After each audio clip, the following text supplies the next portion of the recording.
The Toronto Maple Leafs, man, oh man, listen, I know they're up in their series right now. I totally get it, but there's still a big question mark around them. I look around I think it might be the Leafs' year. I really think it might actually be the year. I mean, we may have to have some humble pie over here. It could be the year.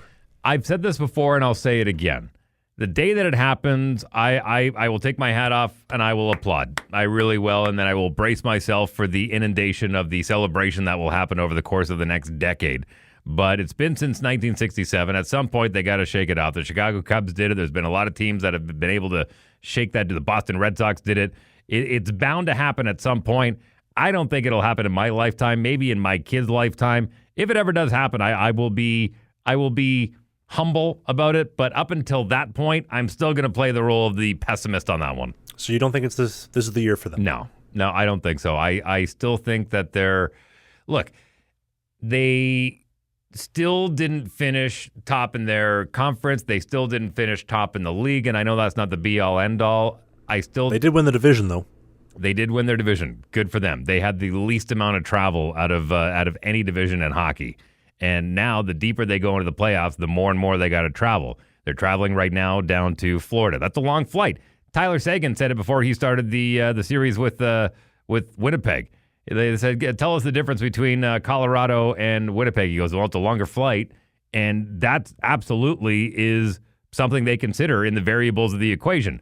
Every time the Leafs moves on to a new series, they got to do something they don't do on a regular basis, is travel long, not sleep in their own bed. They spent the majority of their season sleeping in their own beds, not doing a lot of hotel stays. So it's one thing to win that division. That's probably one of, I'm going to temper this next comment, probably one of the easier divisions to win in the league.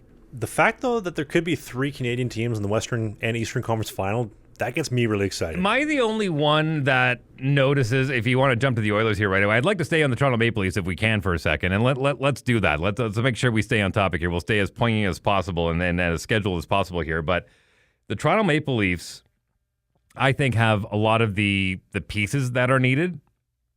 But when I look around that locker room and I look at the amount of bling that they're rolling, they're probably paying for a lot of that stuff with Bitcoin. Like the new earrings Austin Matthews got. Oh, listen, my wife would love those for Mother's Day today. Happy Mother's Day to all the moms out there, by the way. Hi, Mom. But I don't know. To me, they don't, as a franchise, they've never been humble. As players, they seem to be buying into the franchise of we are the Toronto Maple Leafs. You know, they have that swag, and that's a good thing. I understand that at a certain level, but I don't know, man. It seems to me like the Toronto Maple Leafs have a little bit of baseball in it, where they're kissing their stuff and they're kissing all their jewelry up there and making sure that it's visible when they score. And it's got to be outside of my shoulder pads to make sure that it looks really good. To me, it just seems like they want to be the cover model, having their hands in the air scoring a goal rather than holding the Stanley Cup.